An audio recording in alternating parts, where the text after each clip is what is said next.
guys, welcome back to my YouTube channel. My name is Misiwidi Ramalepe, and if you're here for the first time, hi, and if you are a returning subscriber, thank you so much for coming back. So it's been 5 years since I joined the EasyEquities, and I thought I'm going to make a video on EasyEquities. Now I'm going to be reflecting onto the journey. That is the first part of the video. The second part, I'm going to be sharing with you guys on how much I have saved so far, or rather invested. And then the last part, I'm going to be sharing with you on how I'm planning to reach some of the goals that I have with the platform for the year 2025. And let's get into the video. Right, you guys. So the journey started about 5 years ago, and I just started with 5 friends. Honestly, if I can go to my app and just find that screenshot of when I made my first deposit, it's going to show you that I started with 5 friends, simply because I just wanted to see, because I had seen on Twitter that they said that you can invest from as little as 5 friends. So, and it's been quite a journey, you guys. I continued. I made some of the great gains and some of the losses, not so greatly, but I have made losses.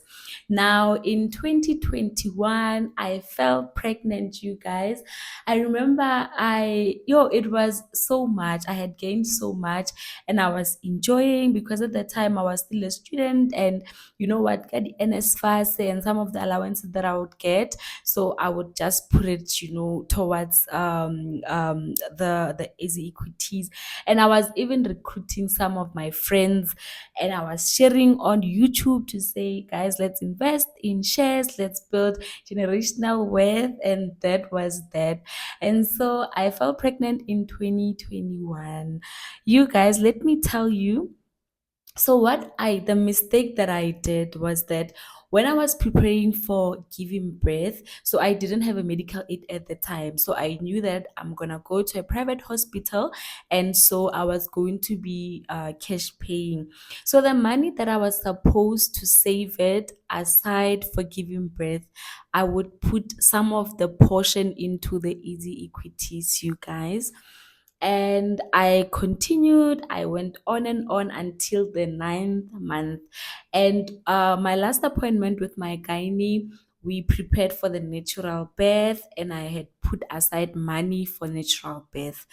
And when I was in the ward in labor, you know what, things happened, and I felt like, you know what, I might as well go for a cesarean section.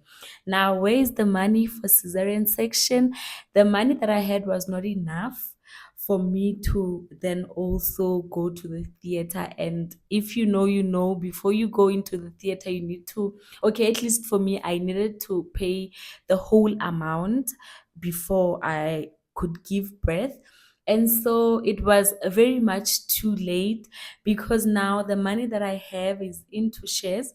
And when I go into my EasyEquities app, you guys, they were red. It was some time around July. So most of my shares were red. So I quickly had to just ask money from my sister, so that, like I just said to her, I'm going to return it, of course. And then I immediately sold some of the shares. And now, me having to sell at a loss, and I needed the money urgently. So there was a penalty fee that said, if you wanted it before, I can't remember what the thing was, but if you wanted it before a certain time, then there are penalties. So I had to incur those because I needed the money. And then yaphela kanjalo indaba yami no EasyEquities, you guys. From there, I was so demotivated, you guys. But anyway, I was also just focusing on being a new mom, trying to being a new mom, and trying to take care of my son, having so little money as well. So, but yeah, that's it. But also, the following year, then I started working. I think it was 2023, and I started working. And then I worked for the first few months. I worked, and if you know, go education, there's this thing that you don't get paid in the first month of you working. And I'm not sure if it's in all the departments, but not in my department. You don't get paid in the first month of working unless you are that very much fortunate. I don't know what would have happened between you and the people who are responsible for capturing documents. But I worked for me it was worse because I worked for like 6 months, the whole 6 months, without getting paid. And now, but when I got paid eventually, I then it was a lot of money. Then I started to now go back to investing. But this time around, I thought to myself that ever since I'm working and I'm almost certain that I'm going to be getting a salary each and every month, now I'm deciding to embark into the TFSA, because then I did not have a TFSA. I was just investing in the single equities. And so now I then started my TFSA journey. And then the plan was that, you know what, this is for my son. Yeah, that was the plan. So this is for my son. So each and every year I'm going to be maxing out my TFSA for my son, Fela Yalo. And I've managed to do that for the past 3 years. I mean, 2 years. This is the third year. So far, I obviously, like I'm saying, so far, I have maxed out 2023, 2024, and then we are into the 2025. So far, you can do the calculations, you can do the math there. But now I'm going to be jumping into sharing with you that ever since the year 2025 has started, how much have I managed to invest? And with that being said, to also share that how am I going to try to max it out before the end of 2025. All right, I have noted down some things. Please excuse me as I'm going to be looking on the side. So far in the 2025 journey of maxing out my TFSA, I have managed to invest 19,444 and 88 cents. And so later on in October, I'm expecting some money from like these, we ladies, or but who in general we like things. So I have got this stock for that will be paying out in October. So I'm going to be taking 10K from there to add it up into this 19,444, and then it's gonna also, it's obviously going to give me 29. And then from there, each and every month, starting from the month of August, I'm going to consistently be putting in a set amount, which is 1,311 and 24 cents.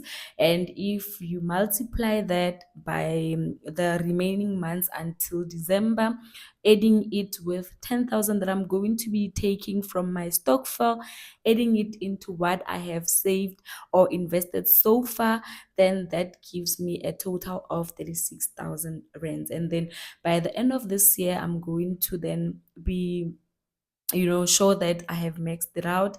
And I know that financial year, obviously we still have January, February, and March.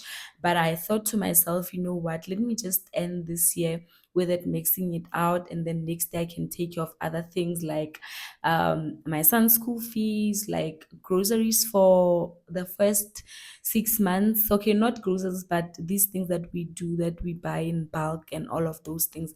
So I'm going to be doing those in January rather than focusing on mixing out my TFSA. All right, you guys. And so another thing is that, remember, initially I had said that I am designing this TFSA for my son, but I then later on decided that, you know what, I am going to be using this as my retirement annuity instead of his TFSA, and then I'm going to have his educational savings aside. All right, you guys. Yeah, I just thought to myself, you know what, let me share this, because some of the people that have subscribed to this channel came in when we were talking about investing in shares. So I think it was only fair of me to come in here and just share my journey. All right, you guys. Thanks for watching. I'll see you into the next one. Bye, guys. Bye.